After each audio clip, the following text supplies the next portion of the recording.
MP board कक्षा 10वीं के विद्यार्थियों को सामाजिक विज्ञान के औद्योगिकीकरण का युग वाले जो अध्याय है इससे महत्वपूर्ण प्रश्न बताने वाला हूँ। इसमें जो प्रश्न आपको देखने को मिलेगा, इन प्रश्नों को पढ़कर आपको अर्धवार्षिक पेपर और वार्षिक पेपर में जाना है। ये दोनों के लिए बहुत ही महत्वपूर्ण प्रश्न है और ये पूरा का पूरा प्रश्न जो है, ये प्रश्न बैंक और परीक्षा जो अध्ययन है, दोनों को मिला के आपको बताया जा रहा है। मतलब पिछले साल जैसे प्रश्न आते थे तो उसमें परीक्षा वो प्रश्न बैंक से बहुत कम प्रश्न फंसे थे, लेकिन परीक्षा अध्ययन से ज़्यादा आया था, तो मैंने इस बार दोनों को ऐड कर दिया, जिससे पूरा में पूरा नंबर आपका आ सके। तो चलो मैं आपको दिखा देता हूँ प्रश्नों को। तो देखो पहला प्रश्न क्या है, प्राच्य से क्या अभिप्राय है? उत्तर क्या लेना है, भूमध्य सागर के पूर्व में स्थित देश को क्या कहते हैं? प्राच्य कहते हैं। दूसरा प्रश्न है, फिनिशिंग सेंटर के रूप में कौन सा शहर जाना जाता है? उत्तर लेना है, लंदन लेना है। आगे देखते हैं, स्पिनिंग जेनी ने किस प्रतिक्रिया में वृद्धि की? उत्तर लेना है, कताई। ठीक है, कताई बुनाई आप लोग कहते हैं ना, तो ये कताई है। कौन से दशक से इंग्लैंड में कारखाने खुले? तो 1730 के दशक में इंग्लैंड में कारखाने खुले। दशक का मतलब होता है हर 10 साल में एक बार, उसे हम दशक कहते हैं। सन 1900 में संगीत की किताब किसने प्रकाशित की? तो ईटी पाल ने प्रकाशित की। सूरत बंदरगाह किस राज्य में स्थित है? तो सूरत जो है वो गुजरात में है। देश का पहला लौह इस्पात संयंत्र कहाँ स्थापित किया गया? तो जमशेदपुर लेना है। ठीक है, टाटा जो कंपनी आप लोग जानते हो ना, तो टाटा कंपनी ने खोला है। ठीक है, बहुत फेमस कंपनी टाटा कंपनी, तो जमशेदपुर लेना है। जेम्स वाट ने किसके बनाए गए भाप इंजन में सुधार किया? तो न्यूकामेन के जो बनाए गए जो भाप इंजन थे उसमें सुधार किया इन्होंने। अगला है, कोलकाता में देश की पहली जूट मिल लगाने वाले व्यवसायी के नाम बताना है। तो उस व्यवसायी का नाम है सेठ हुकुमचंद। नेक्स्ट प्रश्न है, औद्योगिक क्रांति की शुरुआत किस उद्योग से हुई? तो वस्त्र उद्योग से हुई। भारत की पहली कपड़ा मिल कौन से सन में लगाई गई? तो सन 1854 लेना है। अब रिक्त स्थान देख लेते हैं। 1 मिनट, मैं रिक्त स्थान आपको थोड़ी देर बाद दिखाऊंगा। कुछ प्रश्न और है, उनको भी मैं आपको दे देता हूँ, उसके बाद मैं आपको दिखाऊंगा। ठीक है, तो देखो यहाँ पे जो प्रश्न है उसको मैं दिखाता हूँ। 1 सेकेंड, थोड़ा सा छोटा कर लेते हैं इसे। देखो, औद्योगिक क्रांति सर्वप्रथम कहाँ प्रारंभ हुई? तो सर्वप्रथम इंग्लैंड में। भारत में सूती कपड़े का उत्पादन कब दोगुना हो गया? तो 1900 से 1912 में। जेम्स वाट ने भाप के इंजन का पेटेंट किस वर्ष कराया? तो 1871 में। बंगाल में देश का पहला जूट मिल कब चालू हुआ? उत्तर क्या लोगे? 1855 लोगे। 1934 के सनलाइट साबुन के कैलेंडर पर किस भगवान का फोटो छपा था? तो उत्तर क्या लोगे? उत्तर आप लोगे भगवान विष्णु का। 1940 के दशक के यूनियन कार्यकर्ता, 1 सेकेंड, यूनियन कार्यकर्ता का नाम बताइए। तो भाई भोसले था। 1811 और 12 में सूती माल का हिस्सा कुल निर्यात में कितना था?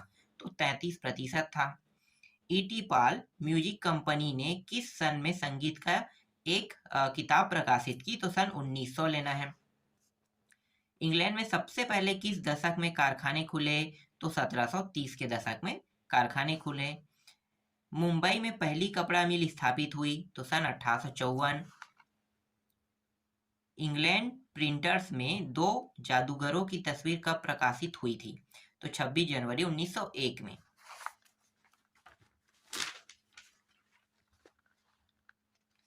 अगला है,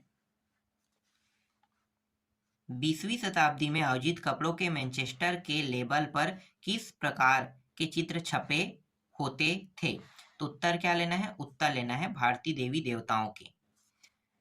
अगला है, दूसरी जूट मिल कब शुरू हुई? तो 1862 में। 1928 के क्राइव वाटर के कैलेंडर पर किस भगवान का चित्र अंकित था? तो उत्तर क्या लेना है? बाल कृष्ण का। अब रिक्त स्थान में पूर्ति दिखा देता हूँ। ठीक है, तो रिक्त स्थानों की पूर्ति करेंगे, जो जो पूछेगा उन्हें यहाँ पे दर्शाएंगे। तो देखो पहला प्रश्न है, कपास खालिस्तान का पहला प्रतीक थी? तो नए युग की पहले प्रतीक थी। उद्योगपति नए मजदूरों की भर्ती के लिए प्रायः एक खाली स्थान रखते थे, तो जाबर रखते थे। ठीक है, जाबर एक प्रकार से कुछ लोगों के अंदर कह सकते हो लीडर भी हो सकता है। ठीक है, जाबर जो है वो एक प्रकार से लीडर था। इसकी स्टोरी थोड़ी अलग है, अभी तक मैंने इसे पूरा नहीं पढ़ा है तो मैं आपको बता नहीं सकता। ठीक है, आगे देखते हैं।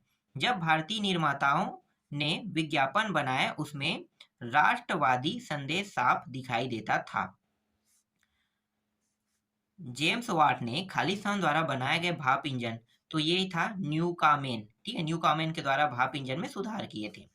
इंग्लैंड के कपड़े व्यवसायी खालिस्तान से ऊन खरीदते थे, तो स्टेपलर से क्या करते थे, ऊन खरीदते थे। 1917 में कलकत्ता में देश की पहली जूट मिल लगाने वाले मारवाड़ी व्यवसायी का नाम था सेठ हुकुमचंद। 1900 से 1912 तक भारत में सूती कपड़े का उत्पादन क्या हो गया था, दोगुना हो गया था। इसके बाद कुछ और प्रश्न है रिक्त स्थानों में, उसको भी देख लेते हैं। देखो यहाँ पे मैं आपको दिखाता हूँ। भारत देश की पहली कताई एवं बुनाई मिल खालिस्तान में मद्रास में खोली गई, तो सन पूछा है, तो कितना है देखो 1874। आर्थिक मंदी 1929 के दशक में आई थी। खालिस्तान के जरिए भारत खाड़ी और लाल सागर बंदरगाह से जुड़ा हुआ था, सूरत बंदरगाह से। उद्योगपति नए मजदूरों की भर्ती के लिए क्या रखते थे, जाबर रखते थे ना। भाई भोसले बंबई ट्रेड यूनियन कार्यकर्ता थे। भारतीय निर्माताओं ने विज्ञापन बनाए तो उनमें खालिस्तान दिखाई देता था, राष्ट्रवादी संदेश। जेम्स हरगिब्स ने 1764 में स्पिनिंग जेनी बनाई। उत्तर भारत में एल्गिन मिल 1860 के दशक में कानपुर में खोली। बंगाल के व्यवसायी द्वारकानाथ टैगोर ने चीन के साथ व्यापार किया। गिल्ड्स खालिस्तान के संगठन होते थे, उत्पादकों के संगठन होते थे। इसके बाद सत्य असत्य देख लेते हैं। तो देखो, सूरत बंदरगाह महाराष्ट्र में स्थित है, ये गलत है। ये कहाँ पे स्थित है, गुजरात में, इसलिए ये असत्य होगा। जेम्स वाट ने न्यू कामेन द्वारा बनाए भाप इंजन में सुधार किए, ये सत्य है। आर्कराइट ने स्पिनिंग जेनी का आविष्कार किया, ये गलत है। ईटी पाल की म्यूजिक कंपनी की संगीत किताब सन 1800 में, ये गलत है, 1900 में हुआ था।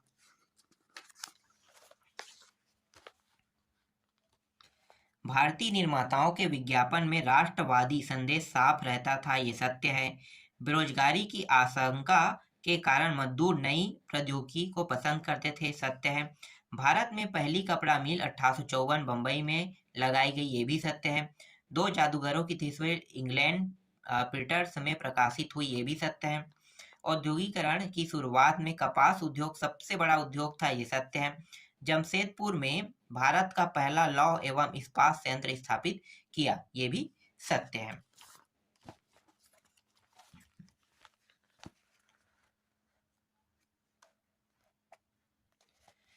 इसके बाद है विक्टोरिया कालीन ब्रिटेन में उच्च वर्ग के लोग कुलीन और पूंजीपति वर्ग हाथों से बनी वस्तुओं को महत्व देते थे, ये सत्य है। बेरोजगारी की आशंका के कारण मजदूर नई प्रौद्योगिकी को पसंद करते थे, ये गलत है। पहले विश्व युद्ध तक यूरोपीय प्रबंधकीय एजेंसियों भारतीय उद्योगों के विशाल क्षेत्र का नियंत्रण करती थी, ये सत्य है।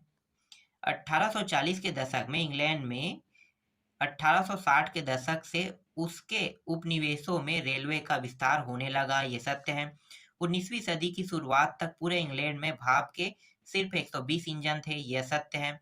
19वीं सदी के मध्य में सबसे अच्छे हालात में भी लगभग 18% शहरी आबादी निहायत गरीब थी, यह सत्य है। अब सही जोड़ी मिलाओ देख लेते हैं। ठीक है, कोरोमंडल तट, मछलीपट्टन, ये सही है। भाई भोसले, इसको आपको लेना है ट्रेड यूनियन में लेना है। और स्पिनिंग जेम्स जो है इसको आपको लेना है जेम्स हरगिब्स में लेना है। ठीक है, इसके बाद मैं आपको आगे दिखा देता हूं। देखो यहाँ पे दिखाई दे रहा है। ठीक है, सूती कपड़ा को आपको लेना है और सूरत बंदरगाह, ठीक है, गुजरात में। और सूती कपड़ा मिल कहाँ खोला गया था, मुंबई में। ठीक है, यहाँ पे वही है क्या, नहीं, यहाँ पे रिचर्ड आर्कराइट दिया हुआ है, ये सूरत सही है। ठीक है, और सूती कपड़ा जो है वो रिचर्ड आर्कराइट लेना है। ठीक है, अगर मुंबई दिया होता तो मुंबई लेते। थोड़ा सा इसे और छोटा कर लेते हैं जिससे ये पूरा साफ साफ दिखाई दे। एक मिनट, यहाँ तो और भी प्रश्न है ना, उनको भी तो देखना है। यहाँ पे ठीक है, सत्य सत्य वाला देखो यहाँ। एक मिनट, सत्य सत्य हो गया है।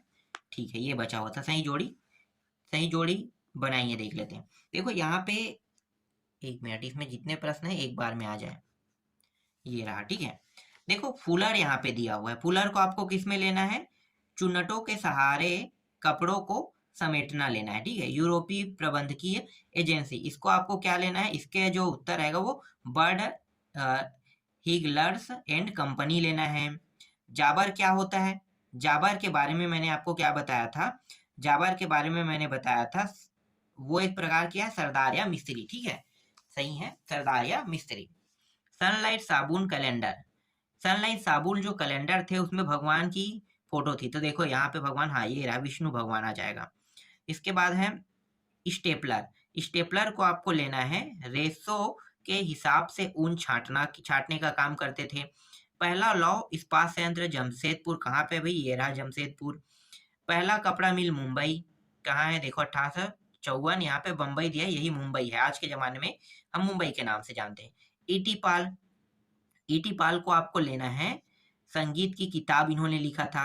द्वारकानाथ टैगोर को आपको लेना है, जहाज रानी लेना है। ठीक है, उसके बाद औद्योगिक क्रांति इंग्लैंड में लेना है।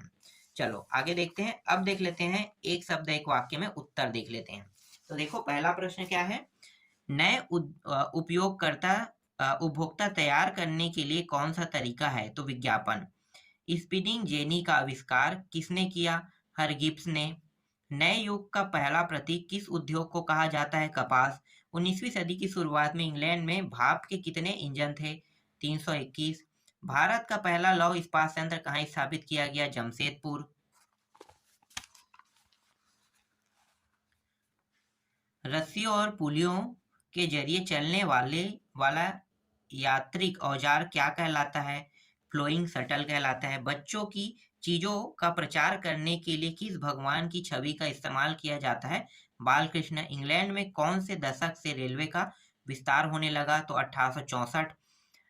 किसने पहली बार सूती कपड़ा मिल की रूपरेखा तैयार की, रिचर्ड आर्कराइट। इंग्लैंड में रेलवे कारखाने फिटिंग शॉप में क्या बनाया जाता है, तो क्या बनाया जाता था, तो उत्तर क्या लेना है, यहाँ पे पुरानी जो चीजें हैं उनकी मरम्मत किया जाता था और लोकोमोटिव इंजन बनाते थे। ठीक है, आगे देखो पूर्व औद्योगिकरण क्या है, जब उद्योग लगना शुरू हुआ था तो उससे पहले उस मतलब जब उद्योग तो आया नहीं था, तो उद्योग से पहले ना सामानों को तैयार कर लिया जाता था, यही कहलाता है पूर्व औद्योगिकीकरण कहलाता है। चलो अब देख लेते हैं यहाँ से प्रश्न देख लेते हैं, थोड़ा सा यहाँ भी है तो सभी को मैं ऐड करके आपको दे रहा हूं। देखो 1772 में ईस्ट इंडिया कंपनी के किस अफसर ने कहा था कि भारतीय कपड़े की मांग कम नहीं हो सकती, तो हेनरी वतुलो ने कहा था। 1860 के दशक में कानपुर में कौन सी मिल खोली गई, एल्गिन मिल। 1840 के दशक तक औद्योगिकरण के पहले चरण में सबसे बड़ा उद्योग बन चुका था कपास उद्योग। औद्योगिकरण क्रांति सबसे पहले किस देश में प्रारंभ हुई, इंग्लैंड में। जे.एन. टाटा ने भारत का लौह इस्पात कारखाना कहाँ स्थापित किया, जमशेदपुर में स्थापित किया। ठीक है, अब देखते हैं प्रश्नों को देखते हैं। तो देखो जाबर के बारे में अब मैं यहाँ पे आपको बताने वाला हूँ। जाबर कौन थे, तो इन्हें अलग अलग इलाकों में सरदार या मिस्त्री आदि भी कहते थे। उद्योगपति नए मजदूरों की भर्ती के लिए प्रायः एक जाबर रखते थे। जाबर कोई पुराना और विश्वस्त कर्मचारी होता था। इतना काफी है, 2 नंबर के प्रश्न आएगा तो बस इतना ही लिखना है इसमें। ठीक है, इसमें 3 नंबर और 4 नंबर के कोई भी प्रश्न नहीं आएगा, तो आपको ज्यादा तैयारी करना नहीं पड़ेगा, सिर्फ छोटे प्रश्नों की तैयारी करो। चेंबर ऑफ कॉमर्स क्या था, तो उत्तर क्या लिखोगे, 19वीं सदी के आखिर तक देश के विभिन्न क्षेत्रों के व्यवसायी मिलकर चेंबर ऑफ कॉमर्स बनाने लगे थे ताकि सही तरह से व्यवसाय कर सके और सामूहिक चिंता के मुद्दों पर फैसला ले सके। 19वीं सदी के आखिर में बुनकरों और कारीगरों के सामने क्या क्या समस्या आई? तो उत्तर क्या लिखोगे? 19वीं सदी के आखिर में भारतीय कारखानों में उत्पादन होने लगा और बाजार मशीनों की बनी चीजें से पड़ गया था। ऐसे में बुनकर उद्योग किस तरह कायम रह सकता था? अगला प्रश्न है, औद्योगिक मजदूर से क्या आशय है? तो आपको उत्तर क्या लिखना है? जब हम औद्योगिक मजदूर की बात करते हैं तो हमारा आशय कारखानों में कार्य करने वाले मजदूरों से है। भारत में कौन कौन से मुख्य पूर्व औपनिवेशिक बंदरगाहों से समुद्री व्यापार चलता था? तो जो बंदरगाह है, जैसे कि एक सूरत बंदरगाह है, ठीक है, एक ये जो सूरत बंदरगाह है वो भारत की मतलब बंदरगाह के जरिए भारत खाड़ी और लाल सागर के बंदरगाह जुड़ा हुआ था, जबकि कोरोमंडल तट में मछलीपट्टनम और बंगाल की हुगली के माध्यम से दक्षिण पूर्वी एशियाई बंदरगाहों के साथ खूब व्यापार चलता था।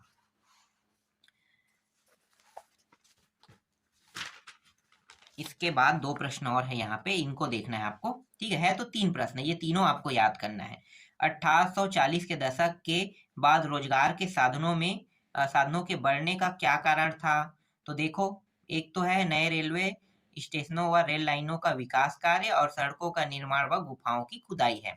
प्रथम विश्व युद्ध तक भारतीय उद्योग जगत में कौन कौन से यूरोपीय मैनेजिंग एजेंसियों का प्रभाव था? तो प्रमुख रूप से बर्ड हिगल्स एंड कंपनी और Jardine Skinner and company, Andrew Yule, ये आएगा। और इसी तरह से स्टेपलर, फूलर और कार्डिक से क्या आशा है? तो स्टेपलर क्या होता है? ऐसे व्यक्ति जो रेशों के हिसाब से ऊन को स्टेपल करता है या छांटता है उसे हम स्टेपलर कहते हैं। फूलर किसे कहते हैं? ऐसे व्यक्ति जो फूल करता है यानी चुनटों के सहारे कपड़े को समेटता है। कार्डिक वह प्रक्रिया जिसमें कपास या ऊन आदि रेशों की कताई के लिए तैयार किया जाता है। ये इसका उत्तर रहेगा, ठीक है।